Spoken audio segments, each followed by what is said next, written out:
Hello friends, welcome back to my channel. তো বন্ধুরা, এখন আমরা কথা বলবো সঞ্জয় সমাদ্দারের আপকামিং রিলিজ, যেটা এই বছর ঈদুল আজহাতে মুক্তি পাবে। ছবিটার নাম হচ্ছে ইনসাফ। এবং আপনাদেরকে বলে রাখি যে এই বছর ঈদুল আজহাতে কিন্তু সাকিব খানের তাণ্ডব মুক্তি পেতে চলেছে। তো অবশ্যই তাণ্ডব ভার্সেস ইনসাফের একটা লড়াই তো আমরা দেখতে পাবো। তো যাই হোক, ইনসাফের কিন্তু ফার্স্ট লুক, প্রথম পোস্টার ব্রেকডাউন করা হয়েছে। তো কেমন লাগলো ইনসাফের এই পোস্টারটা, আমরা সেটা নিয়েই কথা বলবো। এই ছবিতে আমরা শরীফুল রাজকে পেতে চলেছি, পাশাপাশি তাসনিয়া ফারিনও থাকবেন। তাসনিয়া ফারিন কিন্তু খুব ভালো অভিনেত্রী, এর আগে আমি তার প্রচুর কাজ দেখেছি। তার মধ্যে একটা অন্যরকম কাজ ছিল ফ্রাইডে বলে একটা ছবি, যেটা আমার খুব ভালো লেগেছিল। একটা ওয়েব ফিল্ম ছিল যেটা চরকিতে এসেছিল খুব সম্ভবত, যেখানে তার পারফরমেন্স আমার খুব ভালো লেগেছিল। তো এই ছবির মধ্যেও কিন্তু তার চরিত্রটা অনেকটা ডিফারেন্ট একটা চরিত্র হতে চলেছে, অনেকটা আলাদা আর কি। তার আগের চরিত্র মানে যেসব চরিত্র সে আগে প্লে করেছে তার থেকে অনেকটা আলাদা একটা চরিত্র সে প্লে করতে চলেছে। ঠিক যেমন এর আগে আমরা ইয়েস রাজ ফিল্মসের স্পাই ইউনিভার্সের ফিমেল চরিত্রগুলো দেখেছি বা ফিমেল স্পাই গুলোকে দেখেছি, ঠিক সেরকম একটা চরিত্র বা কাইন্ড অফ সেরকম একটা রোলে কিন্তু আমরা তাসনিয়া ফারিনকে দেখতে পাবো। সেখানে তাসনিয়া ফারিনের যে ফার্স্ট লুক এই ছবির মধ্যে, ইনসাফের মধ্যে, সেটাও কিন্তু অনেকদিন আগেই রিভিল করা হয়েছিল তার তার জন্মদিন উপলক্ষে।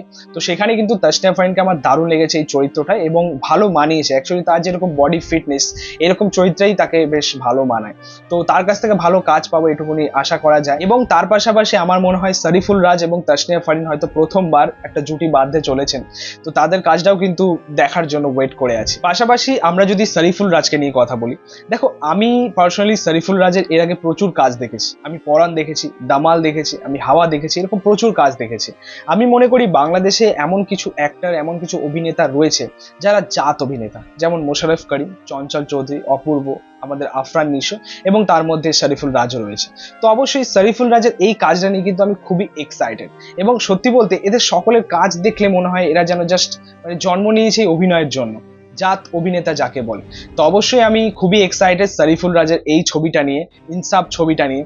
এবং এই চরিত্রটা দেখবেন আপনারা, এই ফার্স্ট লুকের চরিত্রটা দেখবেন, যেটা খুবই ব্রুটাল হতে চলেছে বা সেটা খুবই ভায়োলেন্ট পূর্ণ একটা ক্যারেক্টার হতে চলেছে।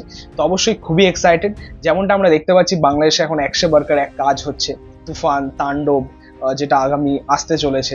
আমরা রিসেন্ট বরবাদ পেলাম, তারপর আমরা দাগি পেলাম, এমন কিছু কাজ হচ্ছে যেটা খুব ভালো লাগছে। অ্যাকচুয়ালি বাংলাদেশ অনেকটাই গ্রো করছে আর কি সিনেমার দিক থেকে, ভালো লাগছে। এবার আমরা কথা বলি ইনসাফের পোস্টারটা নিয়ে। এই পোস্টারটা এক কথায় জাস্ট ঘ্যামা, মারাত্মক একটা পোস্টার হয়েছে, দারুণ লেগেছে আমার এই পোস্টারটা। বাট এটাই বলার যে কেসটা যেন মানুষের মতো না হয়ে যায়।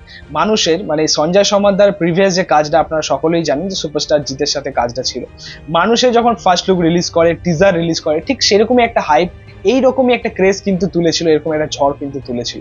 বাট আলটিমেটলি যখন পুরো আউটপুটটা আমরা দেখি, সেটা কিন্তু আমাদের নিরাশ করেছে, সোজা কথা। বাট এটাই বলার এখানে যে সঞ্জয় সমাদ্দার যেন এই কাজটাকে একদম প্রপারলি ভাবে প্রেজেন্ট করতে পারে, একদম ঠিকঠাক ভাবে এক্সিকিউট করতে পারে, তবেই হয়তো সেই আউটপুটটা আমরা পেতে পারবো।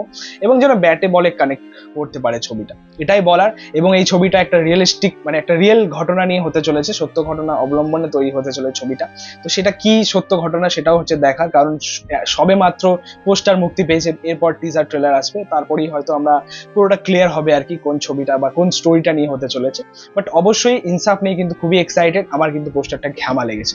তো তোমাদের পোস্টারটা কেমন লেগেছে সেটা কিন্তু অবশ্যই কমেন্টে জানিও। ভিডিওটা ভালো লাগলে অবশ্যই লাইক কমেন্ট শেয়ার করে দিও, পাশে থেকে সাপোর্ট করো, চ্যানেলটাকে অবশ্যই সাবস্ক্রাইব করে দিও, পাশে থাকা বেল আইকন প্রেস করে দিও পরবর্তী ভিডিওগুলো আপলোড করার জন্য। Thank you, tata.